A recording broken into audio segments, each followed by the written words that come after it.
Welcome back to another video. ഇന്ന് നമ്മൾ BSOC 104 sociology of India second Indian multiple images എന്നുള്ള first യൂണിറ്റാണ് പരിചയപ്പെടാൻ പോകുന്നത്. ഈ യൂണിറ്റിൻ്റെ ഇൻട്രൊഡക്ഷനിൽ പറയുന്നത് എന്താണെന്ന് വെച്ചാൽ, it also provide a historical glimpse of Indian society and present a brief outline of colonial imagination of Indian society. അല്ലേ?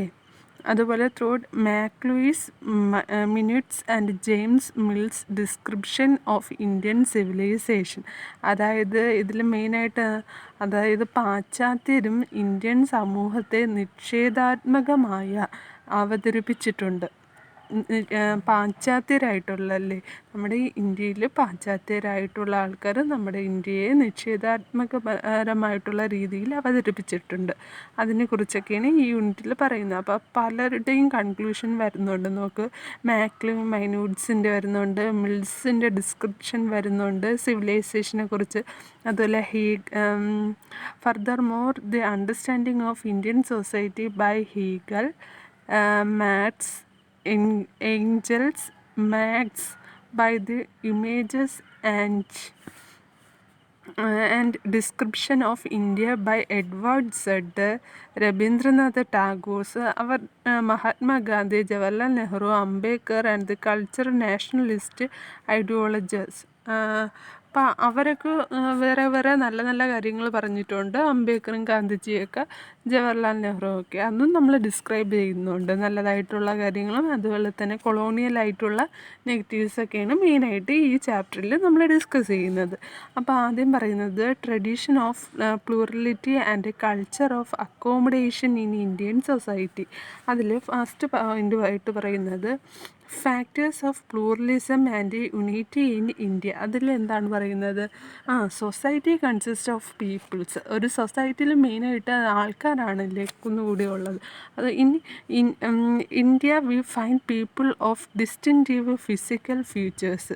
ഇന്ത്യയിൽ Herbert Risley and classified the people of India into 7 racial type. അതായത് നമ്മുടെ ഇന്ത്യയിലെ distinctive physical features, അതായത് ശാരീരികമായി ഓരോരുത്തരും വൈവിധ്യമാർന്നിട്ടുള്ള ആൾക്കാരായിരിക്കും അല്ലേ, ഓരോ രീതിയിൽ. അപ്പം അങ്ങനെയുള്ള ആൾക്കാരെ നമ്മുടെ ഹെർബർട്ട് റെസ്ലി 7 തരംതിരിച്ചു എന്നാണ് പറയുന്നത്. അതിൽ ഒന്നാമത്തേതാണ് Turko Iranian, Indo Aryan, Scytho Dravidian, Aryo Dravidian, Mongolo Dravidian, Mongoloid and Dravidian. അങ്ങനെ 7 ആൾക്കാരെ അവരുടെ ശാരീരിക വൈവിധ്യങ്ങൾക്കനുസരിച്ച് നമ്മുടെ ഹെർബർട്ട് റെസ്ലി തരംതിരിച്ചിട്ടുള്ളത്. According to 1971 census, there are 1652 languages in India which are spoken as mother tongue. അപ്പം 1971 സെൻസസ് പ്രകാരം 1652 ലാംഗ്വേജസുകളായിരുന്നു നമുക്കുണ്ടായിരുന്നത്.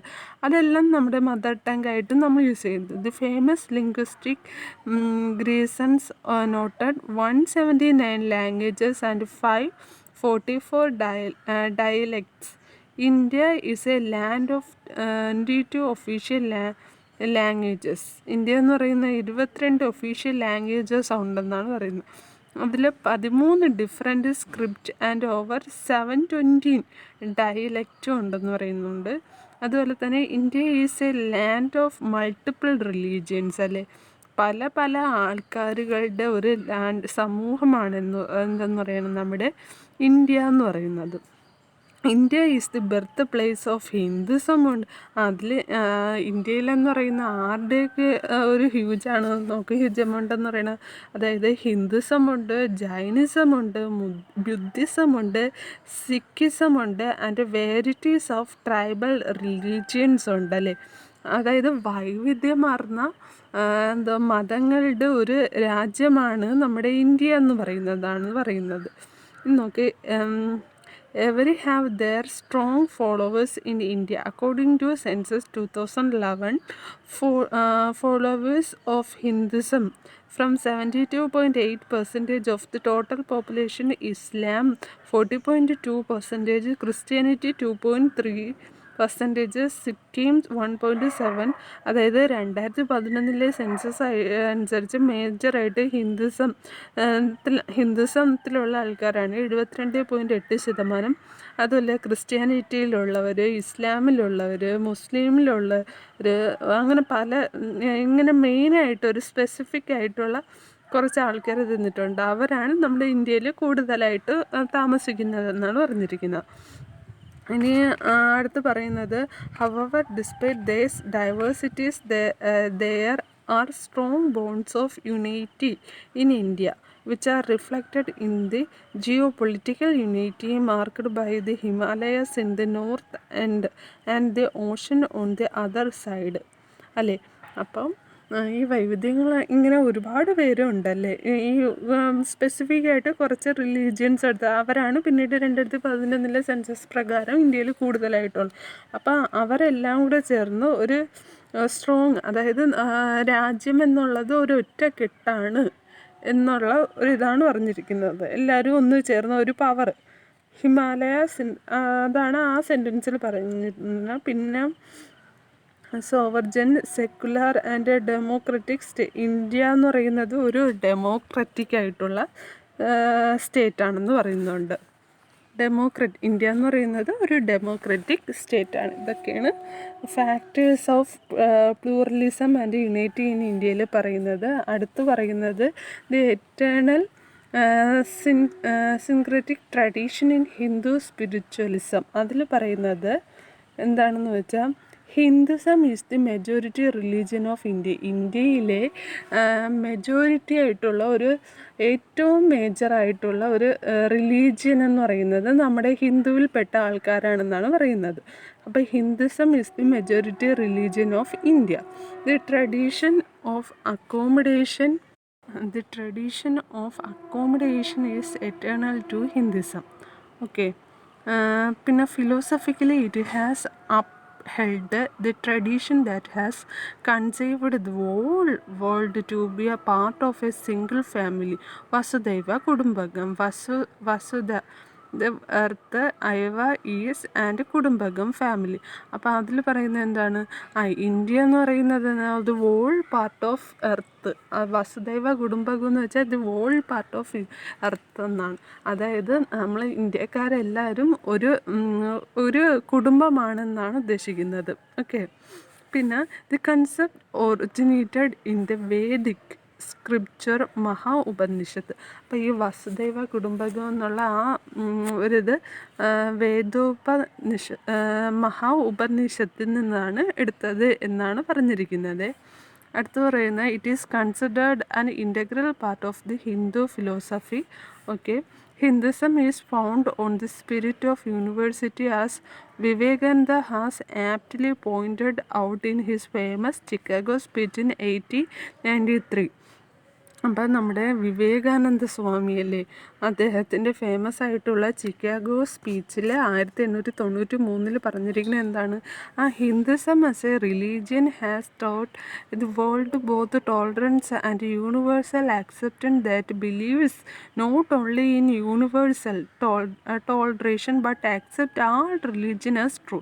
എല്ലാ റിലീജിയനും സത്യമുള്ളതാണ്. He further pointed out that India as a nation has sheltered the pressured and refugees of all religions and all nations of the earth. On that occasion he quoted a few lines from a Vedic them that despite the essence of Indian society and Hinduism.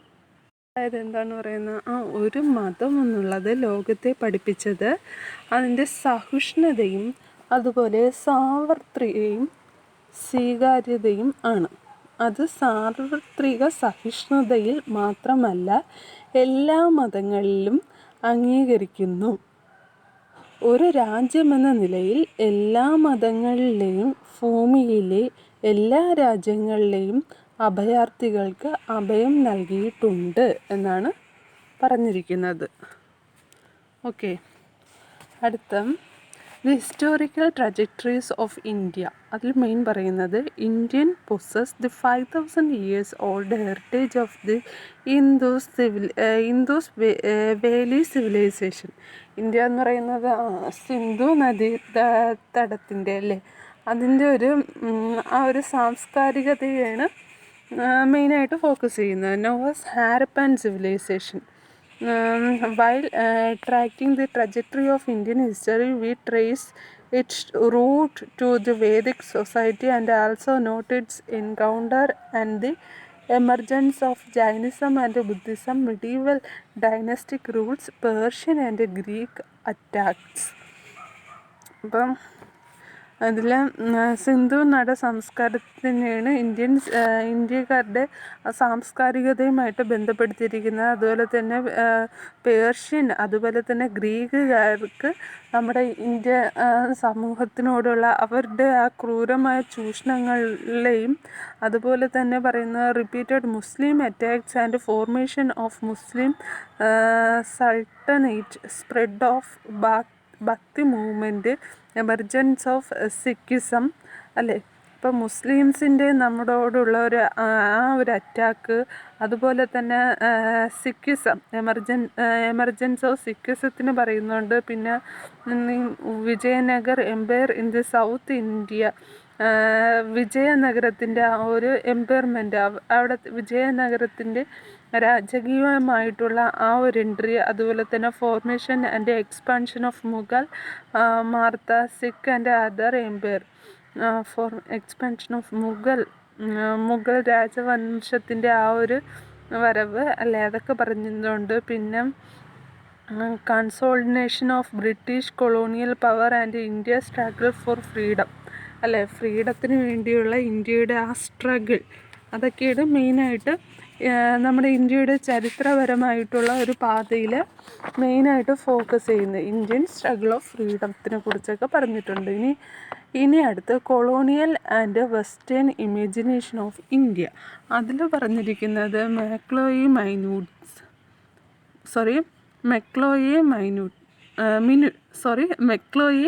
Minute.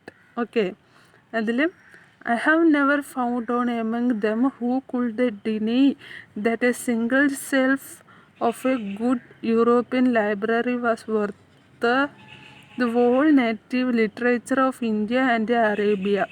The intrinsic superiority of the Western literature is indeed fully admitted, and and Sanskrit poetry could be compared to that of the great European nation. It is, I believe, no exaggeration to say that all the historical information which valuable than what may be found in the most paltry abridgment used at preparatory schools in England. അതായത് സാൻസൺ കവിതകളെ മഹത്തായ European രാജ്യങ്ങളുമായി താരതമ്യപ്പെടുത്താമെന്ന് ഞാൻ വിശ്വസിക്കുന്നു എന്നാണ് അദ്ദേഹം പറഞ്ഞിരിക്കുന്നത്. Okay, Maclay suggested that we ought to employ them in teaching what is best worth knowing, that English is better worth knowing than Sanskrit or Arabic എന്നും, English അല്ലെ സാൻസ്ക്രിറ്റോ അല്ലെങ്കിൽ അറബിക്കോ എന്നുള്ളതിനേക്കാൾ ബെറ്റർ അണ്ടർസ്റ്റാൻഡിങ് ഏതാണ്, ഇംഗ്ലീഷാണെന്നാണ് പറഞ്ഞിരിക്കുന്നത്. We must at present do our best to form a class who many be interpreters between us and the millions whom we govern, a class of person Indian in blood and color, but English in tastes, in opinions, in morals. അത് ഇംഗ്ലീഷുകാരുടെ അതൊക്കെയാണ് മെയിനായിട്ട് പറഞ്ഞിരിക്കുന്നത്.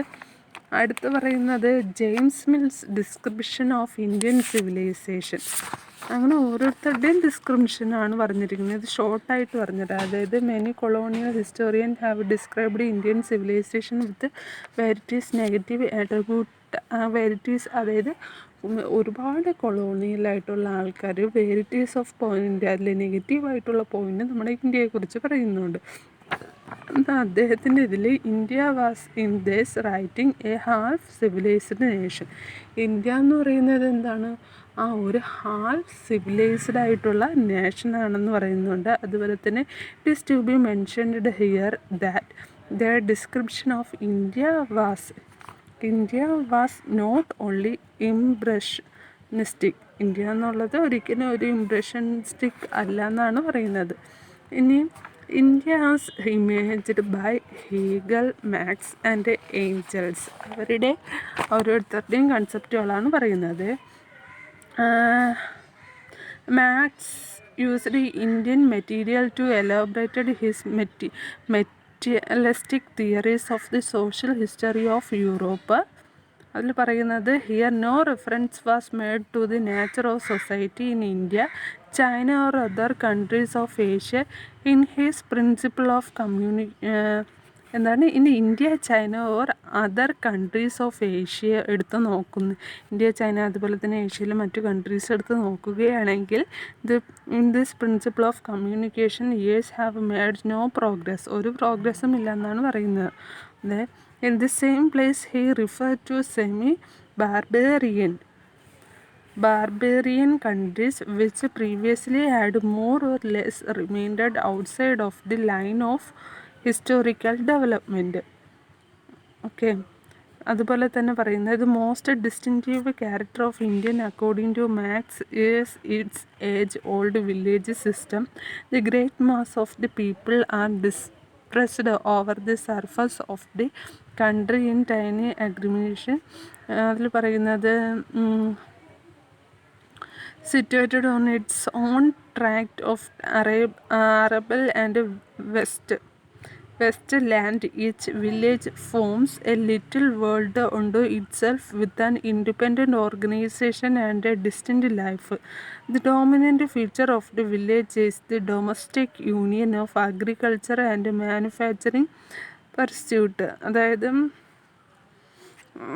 ഇന്ത്യയിലെ most of the പാർട്ടും അഗ്രികൾച്ചറായിട്ടുള്ള സ്ഥലം ഇന്നെന്താണ് waste polluted കൊണ്ട് നിറഞ്ഞിരിക്കുന്നു എന്നാണ് പറഞ്ഞത്. Since the Indian village has preserved their ancient structure, Marx described Indian village to have stereotyped primitive forms ആണെന്നും പറഞ്ഞിട്ടുണ്ട്. ഒരു സ്റ്റീരിയോടൈപ്ഡ് പ്രിമിറ്റീവ് ആയിട്ടുള്ള ഫോംസാണ് ഇന്ത്യൻ വില്ലേജിനെ കുറിച്ച് പറഞ്ഞിരിക്കുന്നത്. Max Weber thesis has been contested by many scholars on the ground that many traditional business communities have contributed to the growth of capitalism. അപ്പം എന്തോന്നാണ് community അല്ലേ, ട്രഡീഷണലായിട്ടുള്ള ഒരു ബിസിനസ് കമ്മ്യൂണിറ്റി എന്നുള്ളത് നമ്മൾ ഇന്ത്യയുടെ ക്യാപിറ്റലിസം, ഇന്ത്യയുടെ വളർച്ചയ്ക്ക് തന്നെ വളരെ സ്വാധീനിച്ചു എന്നാണ് പറയുന്നത്. അതുപോലെ തന്നെ that many have compartmentalised their religion from economic activities and contributed to the growth of capitalism. എക്കണോമിക്കായിട്ടുള്ള ഇതും ക്യാപിറ്റലിസത്തിന് വളരെ സ്വാധീനിച്ചു. ക്യാപിറ്റലിസത്തിൻ്റെതാണ് പറഞ്ഞിരിക്കുന്നത്.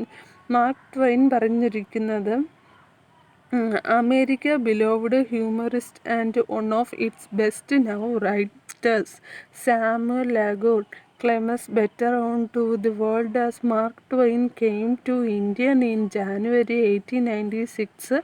Based on his extensive visit to India, Mark Twain wrote that India is the cradle of the human race, the birthplace of human speech. അദ്ദേഹം ഇന്ത്യയെക്കുറിച്ച് ഒത്തിരി നല്ലതായിട്ടുള്ള കാര്യങ്ങളൊക്കെയാണ് പറഞ്ഞിരിക്കുന്നത്. അത് ഇന്ത്യ എന്നുള്ളത് എന്താണ്, ഹ്യൂമൻ സ്പീച്ചിൻ്റെ ഒരു ജന്മസ്ഥലമാണല്ലേ. അതുപോലെ തന്നെ മദർ ഓഫ് ഹിസ്റ്ററിയുടെ മദർ എന്ന് പറയുന്നത് ഇന്ത്യയാണ്. ദി ഗ്രാൻഡ് മദർ ഓഫ് ലെജൻഡുകളുടെ ഗ്രാൻഡ് മദറാണ്. അതുപോലെ തന്നെ great grand mother of traditions എന്നും പറഞ്ഞിട്ടുണ്ട്.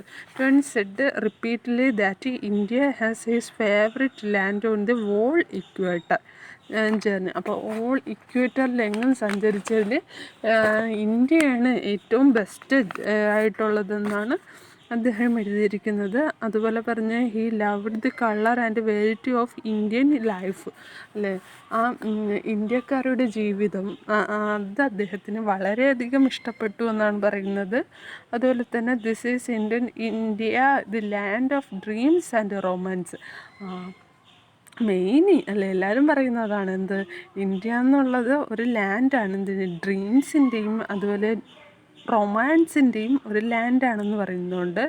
പിന്നെ അത് fabulous wealth and fabulous poetry ഉണ്ടല്ലേ, of splendours and rags of palaces and hovels of tigers and elephants, അല്ലേ?